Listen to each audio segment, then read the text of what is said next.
Off top, did you know in Prince's debut album, he sang all the vocals and played 27 instruments? Play the music. This is the Domonique Foxworth Show.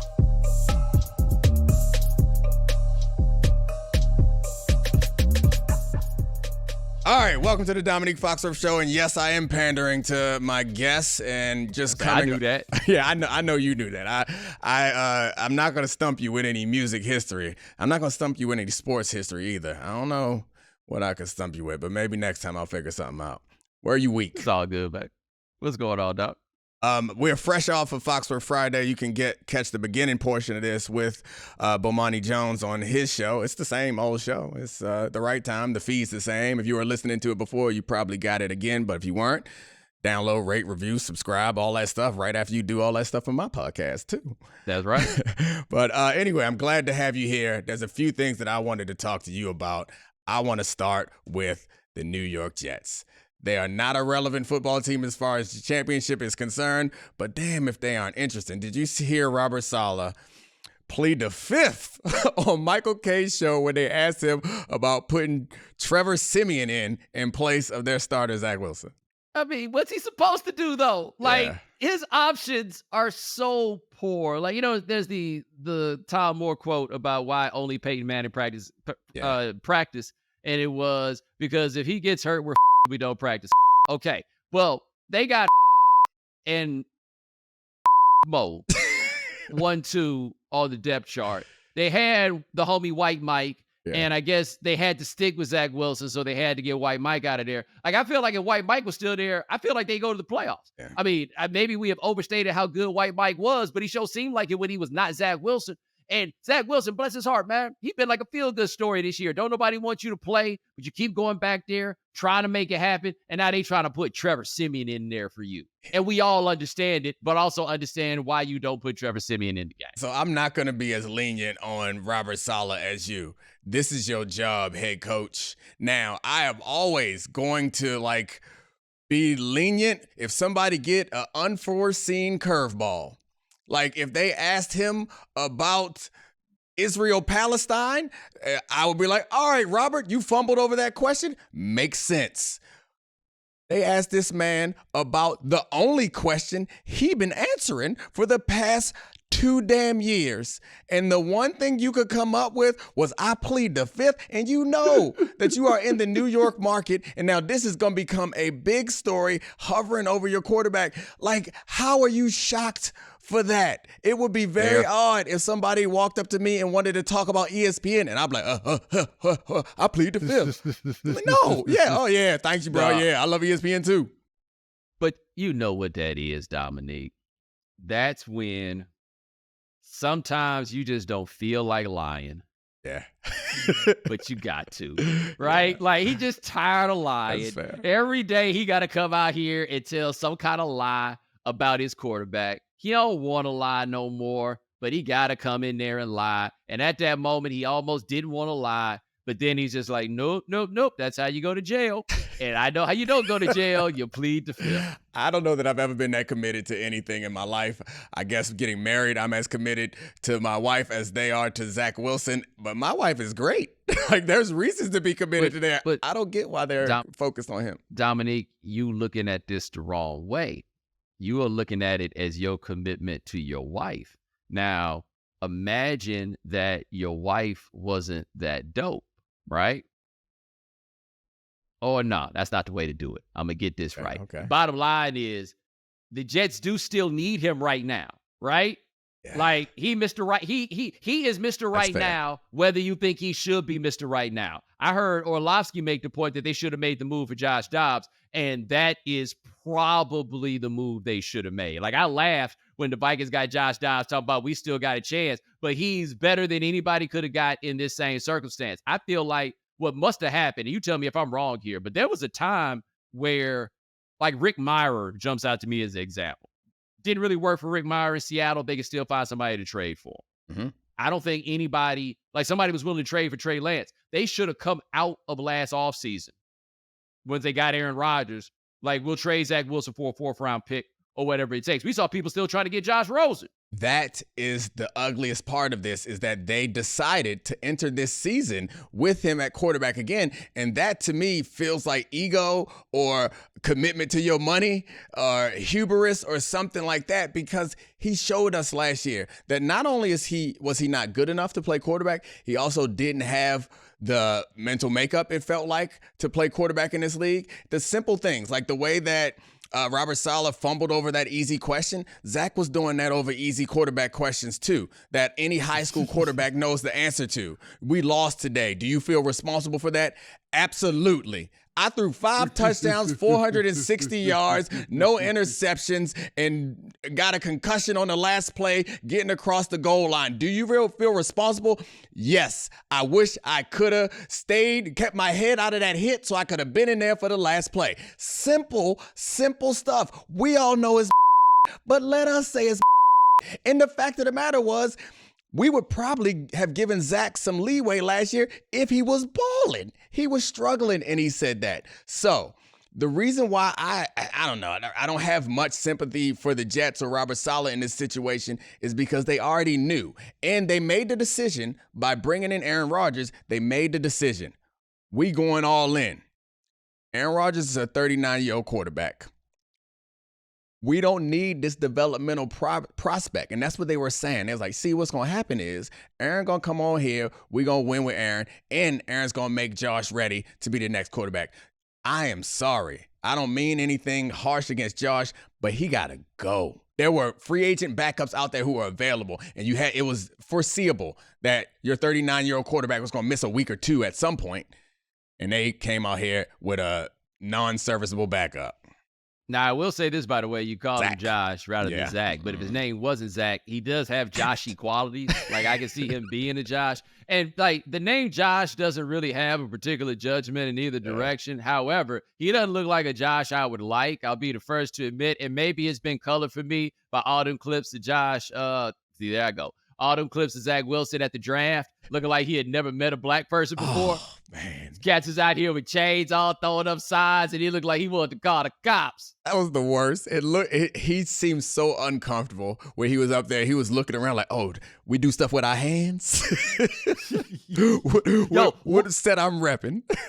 Well, also, how embarrassing will it be for him? And I guess Jared Hall got hurt, so we never got to get to the bottom of it. But it don't look like Zach Wilson, even the best quarterback from BYU in the league. Yeah, I mean, he was in the red zone and somewhere that Josh does not spend a lot of time.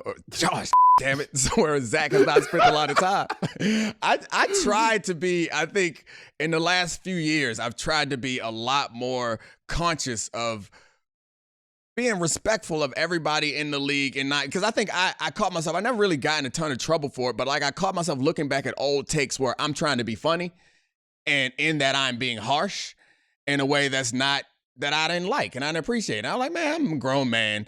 Stop roasting these 20-year-olds. So I'm being very careful about being accurate about my assessment of Zach Wilson while also not being mean about it. However, all these 52 other dudes' livelihoods is dependent on you being competent. And maybe it's not his fault. I guess back to the original point. They can't put him out there. And like he was a COVID year, he was a COVID year draft pick, right? It's possible that y'all just got it wrong, man. And he ain't the one.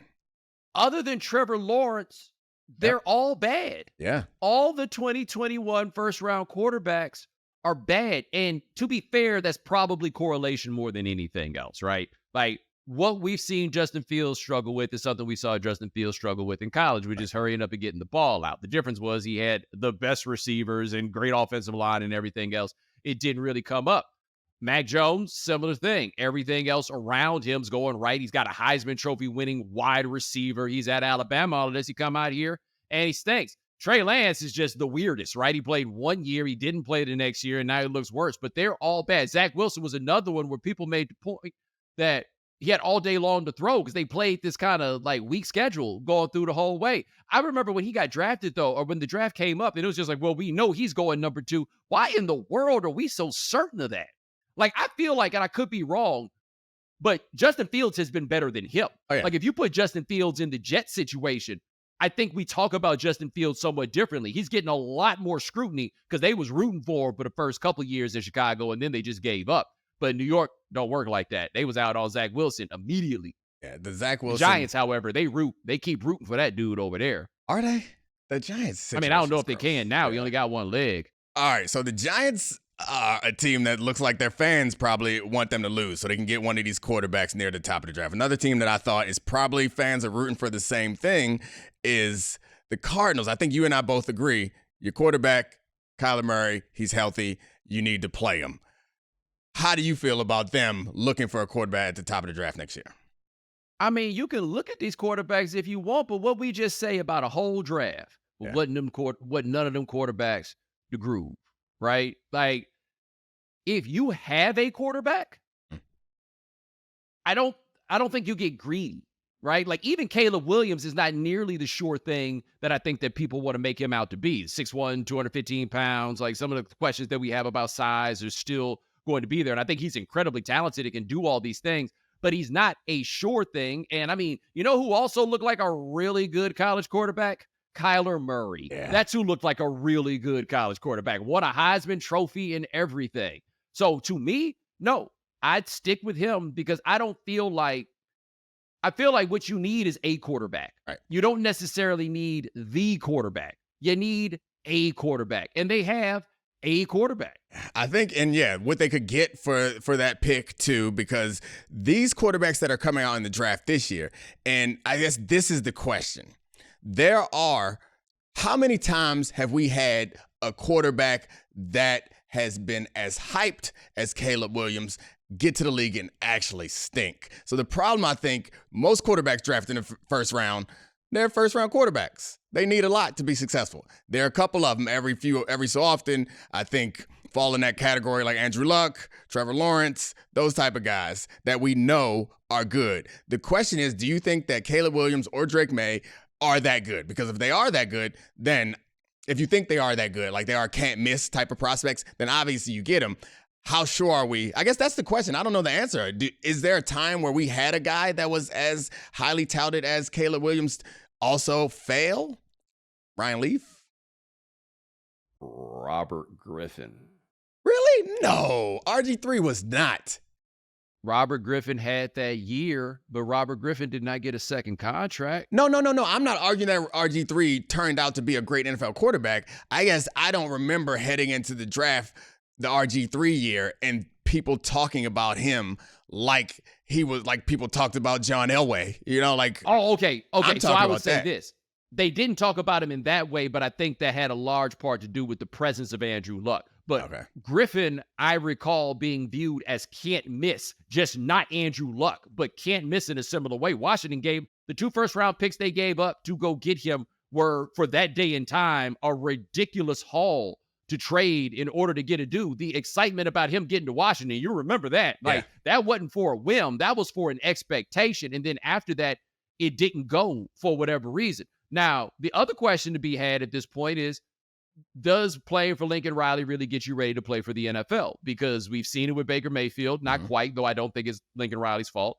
I think Murray has been better than people remember him being. Yeah. But some of the questions that people have about him are going to come up with Williams, although I haven't heard any of the work ethic questions that have dogged Kyler Murray. And from the more people you talk to, you start off being like, hey, that sounds messed up. Then you talk to people and they'd be like, sounds like truth. But if I got a quarterback, I'm filling out the rest of the roster. As bad as they are, they could probably stand a trade down, go get some more stuff, and make it happen. I didn't realize, I have to admit, after they won that game against the Cowboys and they were playing games close at first, I was like, oh, okay. They got a little something cracking here. I didn't realize they had won no other games since then. Damn. Yo, the bottom, the Giants, the Panthers, I forgot, but they don't have no first round pick. So the Bears get to be double sorry this year. What do you think Kyler wants? Yeah, the Bears have got 2 first round picks. You think he wants to stay in Arizona? Domonique, I'll tell a bit of a story. I don't want to get too particular about the details, but sometimes even in this line of work, you get to a time where you realize it's probably best for you to go work somebody else, work somewhere else. but you still want people to make a contract offer that you would ultimately wish to decline. But you want them to give it to you because you've been there and it's yours. And you kind of feel like you've done enough that, come on now. Like, y'all know what's up here. Y'all know what the deal is. And I think that's where Kyler Murray is. I don't know. Like, remember when Peyton Manning, when they played a Thursday night game that year, Peyton Manning's neck went out. Mm-hmm. And he was on the sideline, and they had started like 0-12, 0-13, whatever it was. They won a couple games left, but they had a Thursday night game, and it had to be the Texans because they always beat the Texans, even without Peyton Manning. And they came up late. They got it done. I think that's our man Orlovsky. And Peyton Manning was on the sideline, neck. Yeah, pumping his fist. He knew he wasn't going to be playing there next year, but if they didn't get the number one pick, it was still a chance. He knew he was better off going to Denver or wherever else he was going to go. But there was still a chance. Yeah, you just don't want them. You don't want them to toss you. I think so. You're probably right. This is back to the bird in hand. Is you rather keep the situation that you have. I probably am guilty of thinking about this in a more like computer video game way. In that he gonna get his money. Is he gonna have success in Arizona? Arizona's track record suggests that organization is not going to be the place where he's going to have success. And from the Cardinals' standpoint, is Kyler Murray good enough to win with while you're paying him this money?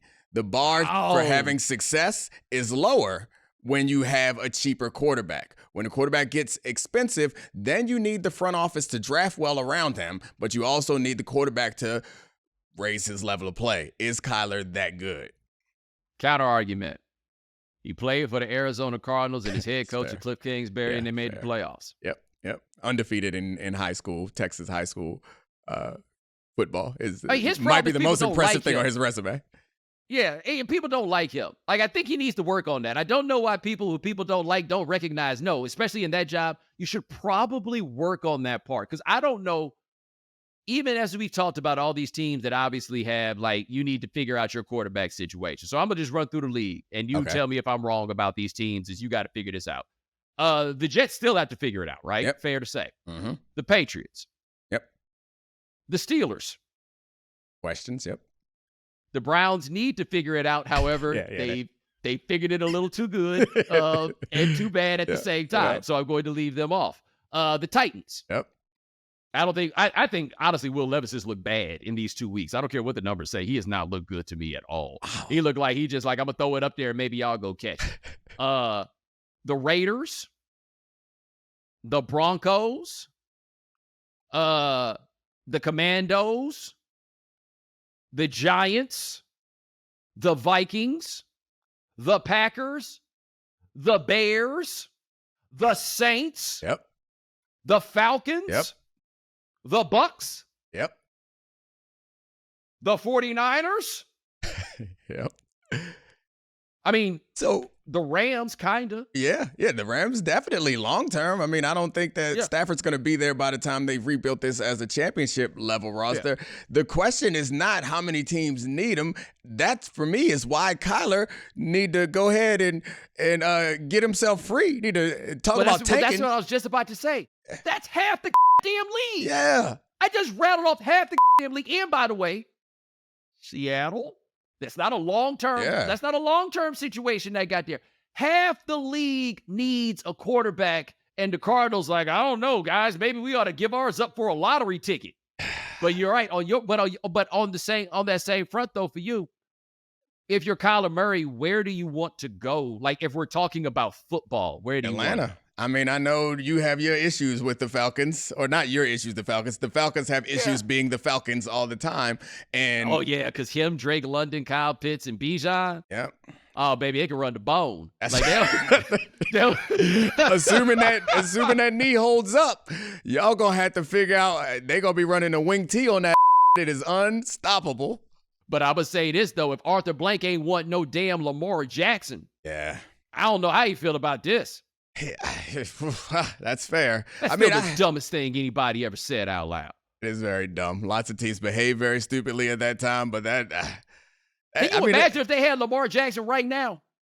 They would find a way to not give hing the ball either. Like, that's the running. He would put Cordero Patterson at quarterback. That's the running issue with them is they get the players. And Arthur Smith refused to give them players the damn ball. And they got a Falconian defense, boy. Man. I once saw Joe Montana throw 6 touchdown passes against them, 5 to Jerry Rice, with Deion Sanders not checking Jerry Rice. I'm just telling you, man. That's not good strategy. I mean, since we brought up Lamar Jackson, this is the last thing I wanted to hit on. The Baltimore Ravens. They lost 2 games this year that they shouldn't have, that they were better than the team that they were playing against. If they were undefeated right now, we'd probably be talking about it differently, but I think recently we've come around to accept that they are the best team in the NFL at this moment, given what they did to 2 good teams in the NFC in back-to-back weeks. It does not feel like we are treating them that way. Is that right? Is it wrong? Why is it happening? He is at do it in the playoffs. Yeah.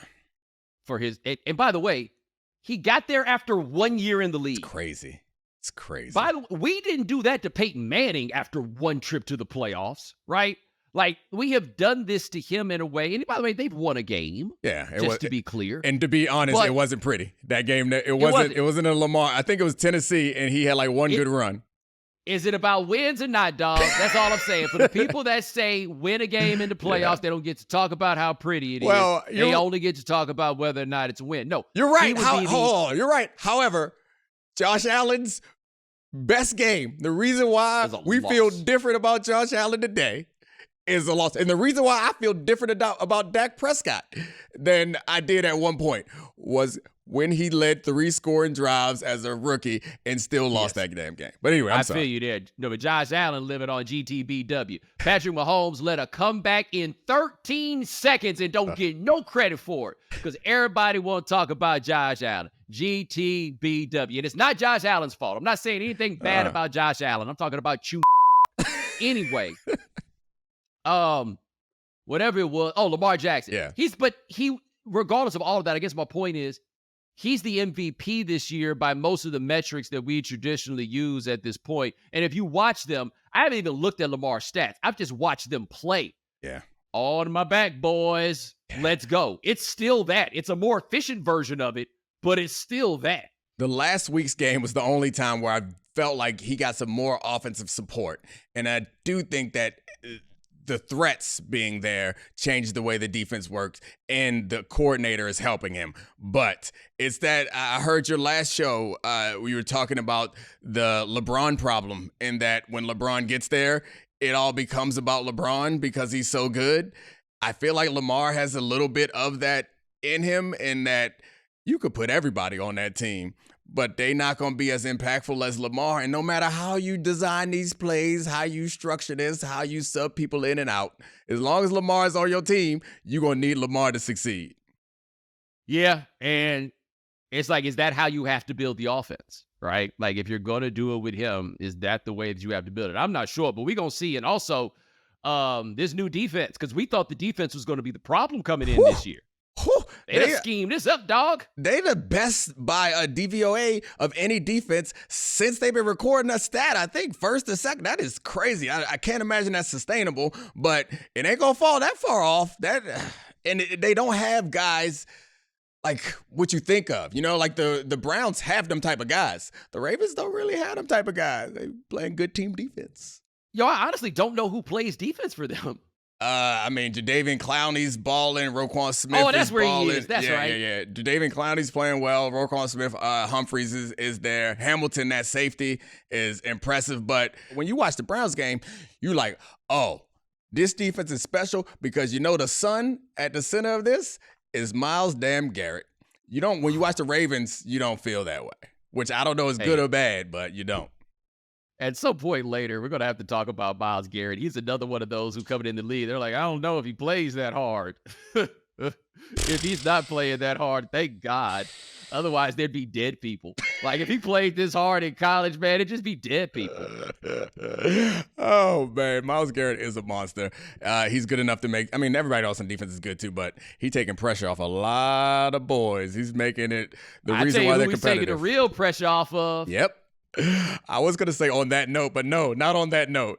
We need another note. 5-3 in spite of all of this while being the Cleveland Browns. How in the hell is that with Nick Chubb leg still in pieces. How in the world is this possible? Myles Garrett is incredible, is how this is possible. All right, I appreciate you, Bomani Jones. If you guys, like I mentioned before, you want more of this fun stuff, you can go over to Bomani's podcast, The Right Time, and hopefully we'll do this some more. I appreciate you, brother. Now, time for Roses and Thorns. He's so good.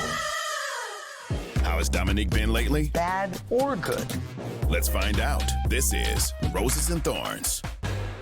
And now, my favorite person, your favorite part of the show, the lovely and beautiful and bright Ashley Foxworth. Oh my God. What in the hell is wrong with you? He called me beautiful. Okay, so quick story. We have stuff to get to. We have cards, but Serafina, we're going to get to it in a second.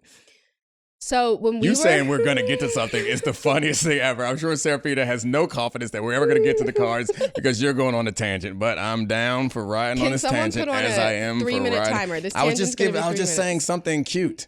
But whatever, go ahead.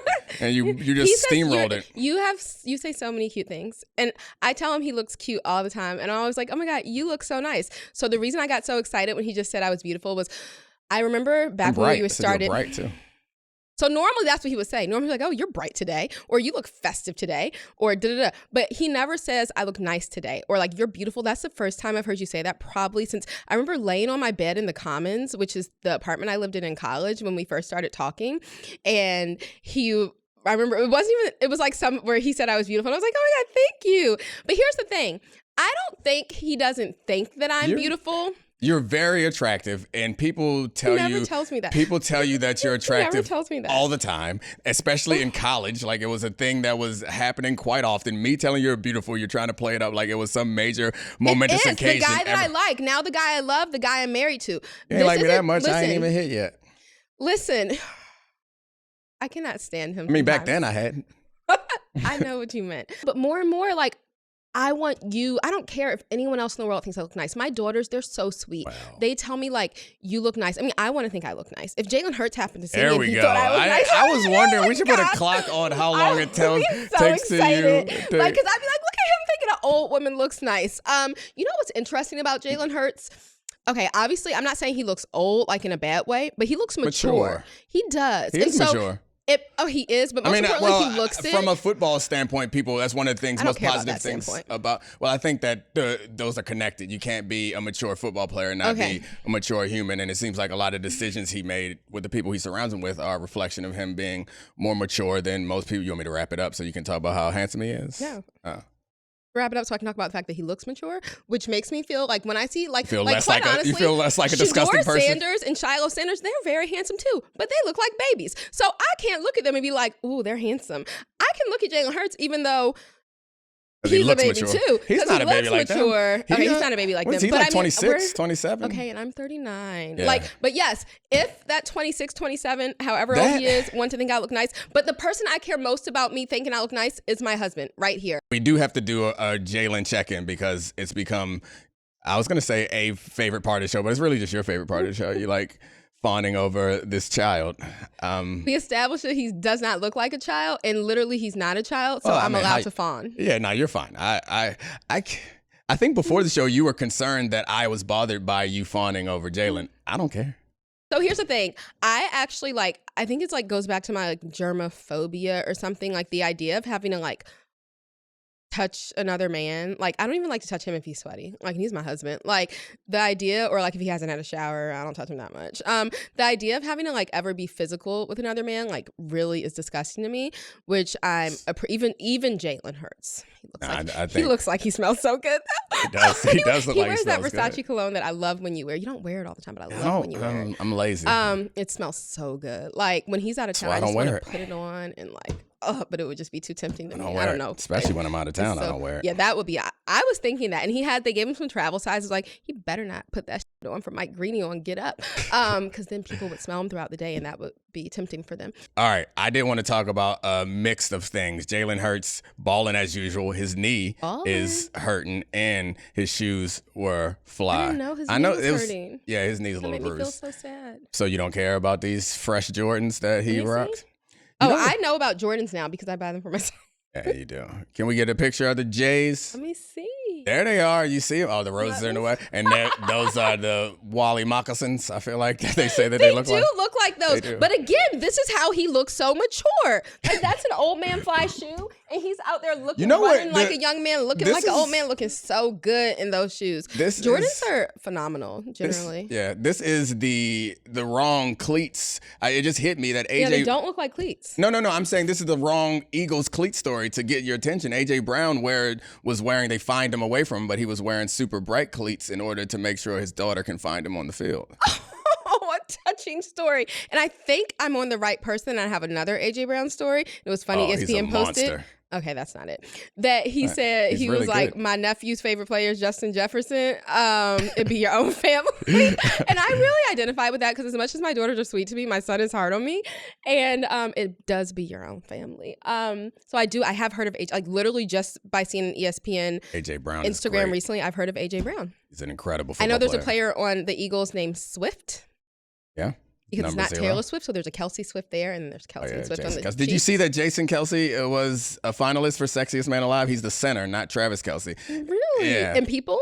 Yeah, he was a finalist. But do you guys want to know who won? I know this too. Yeah. Patrick Dempsey. Mick Dreamy from Grey's Anatomy, my still favorite show. I'm waiting for it to come back on. He's not McDreamy anymore. He's still dead. wonderful. Even though he, I think, was a diva on the show and purposely wanted to get off of it, so caused all of us to mourn his death.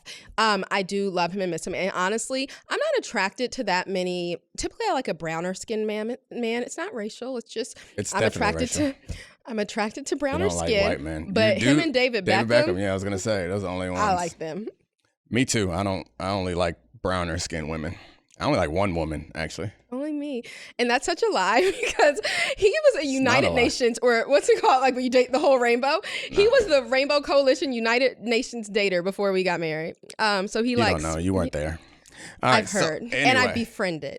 It's true. It's so creepy. So creepy. That's a whole nother story for another episode that I hope we never do. No, you squeezed it in at the bottom did? of one before. So Okay, really good. listen to And the squeeze it out. reference. The real quarterback of this show is Russell Wilson, who's playing well right now. Did you know that? Oh, I thought you meant of this show, and I was like, I mean, me. Just like I was the No, president. I mean, should be I president. think the birth, not of this show, Throwing it. of this segment. The birth of this segment came as a result of one of the first shows that I did. I was like kind of making fun of Russell Wilson. yes. No, I mean, he's playing well. He's better than Patrick and that's how Mahomes it right now. started. And I just brought it up because as much as we talk about Sierra. Jalen Hurts, the real Roses and Thorns quarterback is Russell Wilson. But since we're in Colorado, Colorado's Denver, the blackest place ever right now. I want to go visit. No, it ain't. Well, the football quarterbacks are.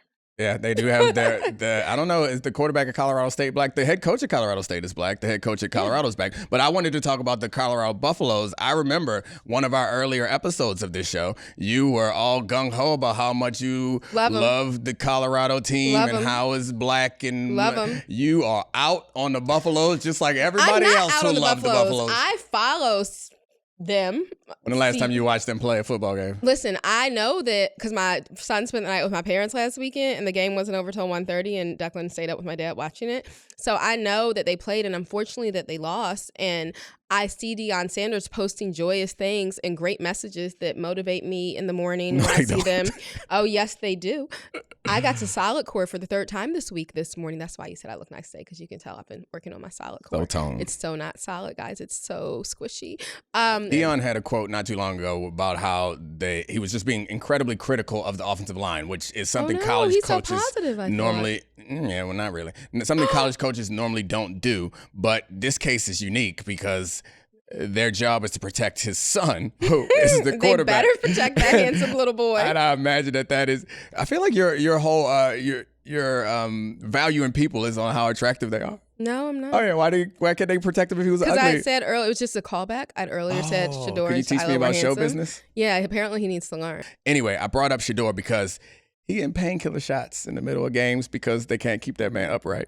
Are you serious? That makes me hate the offensive line too. I guess I was wondering from your perspective, what do you think about that for a college kid, and also like your son wants to play these type of sports going forward? At what point is that okay? Your husband did at one point, and I think like I recognize with my son as we start like thinking about where he's going to go to school for like middle school and high school, he really wants to, who knows if he'll be like a good football player, right? But like, I mean, he is pretty good on his team when he's focused and playing. But like, he's kind of small. Like, who knows what that'll look like when he's in high school or whatever. But it's like at this point, because starting in first grade, we let him play flag. In all the non-COVID years, he's played flag. Dominique's coached his flag team. He knows his dad did this. Like, he wants to be like his dad. And the little boy can't dribble to save his life. So it's not going to be basketball. Not that you have to play a sport. Like, soccer wasn't really his thing. And he just really gravitates to flag football. And ultimately, that'll turn to tackle football. And I just feel like at this point, like, it's something that he's good at and draws confidence from. And so I don't think I would ever take that away from him. But it does scare me, of course. Like, and I think I try to tell myself, well, like, there are risks inherent in so many things that people do. And like he's, and unfortunately he's already had at least one, I think two, no, I know of two. The time he jumped out the crib, and then one time he had a big fall. He's already had 2 concussions. Like, who knows how many he would have without football, but obviously with football he'll probably have more, right? But like, it's something that he's passionate about and that he gets confidence in and that kind of motivates him to do well in other areas of his life. So I wouldn't say that he could not play at this point. Maybe I wish, but like, we couldn't have never exposed him to it, right? Like, you're working for ESPN and he knows you used to play, and like, it's a big part of like culture. It's America's sport. So I think that I will let him play, but it is the painkiller shots. I mean, it sucks like that you're already in pain. That like, I watched this man playing with little 10-year-olds. He would come home sore. Like, I know what it does to you. I know what it's done to his body. And so obviously I don't want that for my son, but what are the chances he's going to go as far as you will? The painkiller isn't as scary as the rest of the stuff around football, but I remember feeling like I would never let my kids play football, and I'm far from that now, where it's like I've accepted that at some point Declan's going to play tackle football, and I'm not going to like it, but it's going to happen. I think something interesting that I don't know if you could land this interview, but maybe in the offseason he could, with Mike Locksley, another of my favorite football coaches generally, who's from this area and who's the head coach in Maryland. There was actually a really good article in the New York Times, really good and moving and like hard to read article in the New York Times about him that profiled his family and interviewed him and his wife. He's a head college football coach and he's been coaching for a long time. He was one of your coaches when you were at coached at Maryland while you were there. Excuse me, and is a wonderful man. One of his sons who played football, he unfortunately died several years ago, and they sent his brain off to, because you can only diagnose this afterwards, CTE afterwards, and found out that he had CTE, excuse me, and it kind of helped to make sense of some of his behaviors prior to his death, and so like what that's like for him to continue to coach the sport, and like he's a passionate coach who is great with recruiting and recruits a lot of Black kids from the local area and like actually, like cares about them. As much as any coach can actually care about their players. More than most coaches. And so coaching them and, valuing playing football and doing well while also understanding what it did. But I often wonder. Fox always gives me a hard time because he says I'm jaded because I say things like as well as any coach could. He is very cynical and jaded. He doesn't tell me I look beautiful every day. Case in point. That was another callback in case you were wondering. My goal right now, I don't know if you know this about the entertainment business, but my goal right now is to make sure that the listeners are completely engaged in this conversation. And sometimes it's helpful. And like we don't know that this can be edited. Excuse me. I'm trying to make it easier for my producers. So. Okay, well, then that's your goal right now. Okay. All right. So the last thing that I wanted to touch on was I saw an article, which I didn't read. I got Serafina to pick out some words, but it was about Gen Alpha, which is 2010. I know this because my daughter's obsessed with identifying her generation.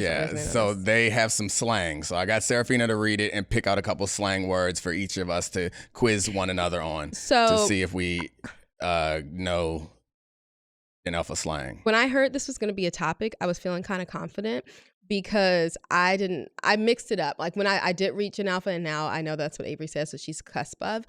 But I was thinking it was like the people slightly younger than us, like my sister and brother-in-law. And I was like, oh, I've been around. They say fire, but it sounds more like fi, and I know what that means. I thought it was going to be those things like my little brother and my brother-in-law say that they have like trained me on. Cap, I know that means like lying, but this is younger. And based on the two I have to quiz you that I've never heard of, really? I'm a little concerned that I'm not going to know these. Okay, cool. You want to go first? You want me to go first? I'll go first. All right. Lore. Lore. Lore. Lore. I'm hearing allure. I'm thinking like what other words? I'm hearing like the allure of something. It's not fair, honestly. It's like, this is an actual word. It's not really slang. LORE. It's like lore. It's not really, I mean, based on how I understand What's their definition? Background information on someone or something. So it's like lore, like backstory, kind of. Like, I feel like, that's, see, look. Yeah, that's not even I don't slang. even know what lore is. That's a word that I just learned today. When I used to teach English, I used to have, that's a callback. I don't know if you know. It was a bad one. What about bet? That's Bet, stuff that we use like, too. yeah, Bet. yeah, You bet. just mentioned cap. They say cap is Gen Alpha also, but that's not. Are these? But let me try to define bet, because I can use it in a sentence. Like, It's one of those words that can mean Bet. multiple things, but most of the time it just means affirmative. yeah, bet. Right. Oh my God, it means affirmative. Right. It's like- he sounds so. It's like, I'll trying pick- to- I'll I pick wonder you- what I'll pick Jalen you up Hurts at 8. sounds like when All he right, talks. bet. Because right now You don't I'm have to thinking wonder. that, Like, he yeah, does I lots hear. of interviews. But like What are we doing But here? sometimes his interviews I feel like are very scripted, and he speaks in like a lot of like cliches. Yeah, like quarterback teams speak. win. Yeah, I honestly think mine are a little harder. When is it? So you don't say. I mean, bet feels like something that we used to say. Honestly, that doesn't feel new. Yeah, Like, bet is. What do we say? I just. I don't mine think. Away. Did you say cap or no cap? I don't think you say. Do that. I say it? No, but do I hear my son say it? It drives me crazy how much my son, and this gets to the fact that we have Gen Alpha kids. One of them is really young, but we have a 10-year-old who uses so much slang. Declan, he wears a gold chain. First of all, he wore his. Dominique copied him. Like, he was like. Oh no, you're right. You had one and it broke. But apparently, like, some of his friends had started wearing them last year. So Dominique copied his little friends. And Declan got on. We have a 10-year-old son who uses this slang all the time, calls me bro, talks about cap, like, and I'm just like, shut up. Like, Ratioed. one day. You know what that means? You got more words than me. Ratioed? Hmm? No. An insult meaning your comments have more negative interaction than positive on social media. I didn't know about ratioed. There's Like, I can't think of it. you get more retweets than likes. That means that you got ratioed and your stuff is whack because people More don't actually. retweets than likes, but So it's retweets like- are good if people want to share what you're saying. Nah, people would like it and retweet it, but if they're retweeting it and commenting on it and not liking it, it means that whatever you said was booty. Like, I saw this last night, Trevor Jackson, who was in Grownish, who's also a singer. He's been like doing a lot of like singing things, and he did that Tyler song "Water," which is like but he like reversed it to make it like, I want to swim in your water. And it's been getting, I think, ratioed. But anyway, I really think these are hard. Well, at least one of them. Bussin'. Nah, Yeah, it's I not know. hard. It's, I know that one's not. That's why I started with Yeah, that one. yeah, that's just What's means bussin'? Something's good. Like, food can be bussin'. He cheated. He's seen the card because listen, haven't seen the the card. definition says when something's really good, and the example is this pizza's bussin'. But that one I Yeah. remember from when we were younger, so that's Yeah. fine. But he cheated because he said the didn't fact that he cheat. said food makes me know that No, he that's- cheated. it's 'cause not. The It's- example is pizza. it's not. So So- he's a cheater. Don't First be a of all, cheater. I'm not a Don't cheater. be a There's cheater. no I don't reason to love when cheat or people lie. cheat. That's when people say something is bussin'. I I don't just love when imagine it in people my cheat. head as someone with food in their mouth, like, this bussin'. Like, that's how it seems obvious. With someone in pizza with pizza in their Not mouth necessarily pizza, is what but- he pictured. Okay, but what about this one? Because I have not heard of this at all. The others I've like kind of heard of, even if I don't know them. What is Riz? Charisma. How do you he cheated? How do didn't you cheat. know that? There or was- he hangs so out with that's- little kids. No, there was a You story. hang out with little kids and you make fun of me for thinking No, Shador and Shiloh were handsome. No, I don't hang out with kids. There was a whole story about baby Gronk, Riz, some person like earlier in Who's the season. baby Gronk? Yeah, so Riz is a popular thing. I didn't know what it was at like, I don't know, this summer, but I remember sometime towards the end of the summer, there was a whole thing about Riz being about having charisma, being short for, you just are in a different What about we ain't good, but we still good? Usher songs. I love Usher. Okay, basically it means like we're not good, like we're not like still together or like super good, but we're good, like we get along. I need some more words. Like me and your exes. Despicable. All We right. still good. This has been Roses and Thorns. Good luck editing this one, Seraphine. I'm so I'm mean. so sorry. so I'm rude. not trying to be mean. I think it's like you're so good at it. I had coffee before this. I think is why I'm a little amp, and it's like strong. Thank you so much for joining us as usual. Thank you Thank to you for my calling me beautiful today. guest today, Bomani Jones, and always thanks to the great producers, Bomani's on today. Aw. Serafina, Megan, Brian, Kevin, and Cortez. Never gets a shout out because he lives in New York, but I gave him a shout out this time. And of course, Podville. Appreciate you letting us Thank you use this so wonderful much. studio. You're the best. I love you all. This is the Domonique Foxworth Show.